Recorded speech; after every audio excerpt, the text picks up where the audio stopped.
دیکھیں ایک ڈر یہی ہو سکتا ہے نا، فقر کا ڈر ہو سکتا ہے۔ اللہ کے نبی صلی اللہ علیہ وسلم نے فرمایا کہ قیامت والے دن اللہ تعالیٰ کو جو غریب لوگ ہیں جنہوں نے اتنا مال نہیں کمایا تھا اس دنیا میں، وہ اللہ رب العالمین کو قیامت والے دن کہیں گے کہ اے اللہ ہمیں دنیا میں اتنا مال نہیں دیا گیا، ہم نے تیری خاطر صبر کیا، ہم نے تیری خاطر مشکلات جھیلی۔ اللہ تعالیٰ انہیں کہیں گے کہ اے میرے بندو، اسی لیے تم جنت میں امراء سے، امیروں سے اور حاکموں سے پہلے جاؤ گے، اور وہ جنت میں امیر لوگوں سے کئی سال پہلے انٹر ہوں گے۔ آج ہمیں احساس دلایا جاتا ہے کہ if you are born poor it's not your fault but if you die poor it's your fault۔ کس طرح کے یہ جملے ہیں، کس طرح کی مٹیریلسٹک سوچ معاشرے میں رونما کی جا رہی ہے۔ کیا غربت ایک جرم ہے؟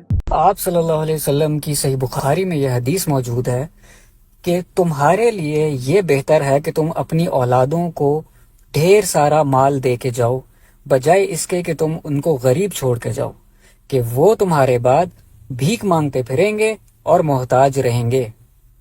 دس is the importance of being rich in Islam. غریب جنت میں پہلے جائے گا، جنت میں پہلے جائے گا، یہ بول بول کے ہمیں یہ بلیف دلا دیا کہ امیر تو بغیرت ہے، امیر اللہ کو پسند ہی نہیں ہے۔ ایسا نہیں ہے، غریب پہلے جا رہا ہے، آپ بھی لائن میں ہو، چلے جاؤ گے، تھوڑی دیر اور لگ جائے گی نا، چلے جاؤ گے۔ اللہ تعالیٰ کو وہ مومن، پریکٹسنگ مسلم، وہ مومن پسند ہے جس کے پاس ڈھیر سارا مال ہو، نہیں ہے تو وہ اس کے لیے مشقت بھی کرتا ہو، اللہ کے خزانے لینا پسند کرتا ہو۔ کیوں؟ مومن ہوگا، بہت رچ ہوگا، سوسائٹی کے لیے خیر بنے گا، زکوٰۃ بھی زیادہ نکلے گی، صدقہ خیرات بھی زیادہ دے گا، بیکاز وہ مومن ہے اور وہ رچ ہے۔ سوسائٹی کے لیے یوزفل ہوگا، یوز لیس تو نہیں ہوگا۔ ایک ریسٹورنٹ ہے، دو بناؤ۔ تجارت کی اور پیسوں کی اسلام میں اہمیت ہے۔ حضرت عمر رضی اللہ عنہ کے زمانے میں اتنا خزانہ تھا، سونے چاندی کے تابوت، وہ جو تھے نا، ہوتے ہیں تابوت جو بھی پیروں سے پرے کیا کرتے تھے۔ ایک صحابہ ادھر کھڑے ہوتے تھے، دوسرے صحابہ دوسرے کونے میں، بیچ میں سونا چاندی ہوتا تھا، اتنا زیادہ ایک دوسرے کو دیکھ نہیں پاتے تھے۔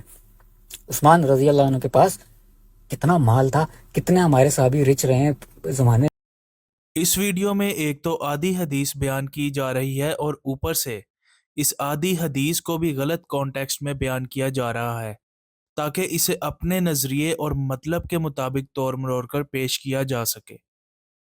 پہلی بات، حدیث کو اگر آپ آغاز سے پڑھیں گے تو اصل سبق جو اس حدیث سے ملتا ہے وہ تو ہے ہی وصیت میں کثیر مال چھوڑنے کے برعکس۔ حدیث میں تو مال کی کثرت کی بجائے میانہ روی کا درس ملتا ہے کہ نہ تو بہت زیادہ مال چھوڑا جائے اور نہ ہی کوئی ایسا فیصلہ لیا جائے کہ اولاد کے لیے کچھ پیچھے چھوڑو ہی مت، بلکہ ایک تہائی حصے کو چھوڑنے کی تلقین کی گئی ہے۔ اور اس کے بارے میں بھی نبی پاک صلی اللہ علیہ وآلہ وسلم نے فرمایا کہ یہ تہائی بھی بہت ہے، مطلب یہاں مال کی محبت اور کثرت کے برعکس درس مل رہا ہے۔ اور پھر حدیث کے سیکنڈ ہاف میں بھی بتایا جا رہا ہے کہ یہ تہائی مال چھوڑنا اس لیے ضروری ہے تاکہ آپ کے ورثہ بالکل ہی دوسروں کے محتاج نہ ہو جائیں، یعنی یہ بھی غلط ہے کہ تم اپنے ورثہ کے لیے کچھ بھی نہ چھوڑو اور ایک دم ان پر تنگ دستی اور محتاجی کے پہاڑ گر پڑیں۔ تو یہاں محتاجی سے بچنے کے لیے مال چھوڑنے کی تلقین کی گئی، وہ بھی ایک لمٹ میں، یعنی ایک تہائی، نہ کہ مال و دولت کے انبار اور ڈھیر چھوڑنے کے لیے حکم دیا گیا ہو۔ دوسرا، ان بھائی صاحب نے آدھی حدیث بھی جو بیان کی اس میں بھی اپنی طرف سے الفاظ کا ایسا چناؤ کیا کہ بات کو بڑھا چڑھا کر پیش کیا جا سکے۔ ذرا سنیں کہ تمہارے لیے یہ بہتر ہے کہ تم اپنی اولادوں کو ڈھیر سارا مال دے کے جاؤ، ڈھیر سارا مال دے کے جاؤ، ڈھیر سارا مال دے کے جاؤ۔ حدیث کو توڑ مروڑ کر پیش کرنا بہت سخت گناہ ہے۔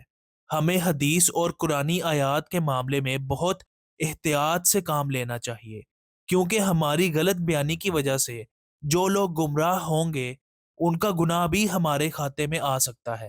واللہ عالم۔ آزاد بھائی کی بھی ذمہ داری بنتی تھی کہ وہ حدیث کی تصدیق کر لیتے اور جذبات کی رو میں بہہ کر جلد بازی میں پوسٹ نہ کرتے۔ ہماری آزاد بھائی سے گزارش ہے کہ اس معاملے کو سنجیدہ لیں، کیونکہ حدیث کو غلط بیان کرنے کی بہت سخت وعیدیں ہیں۔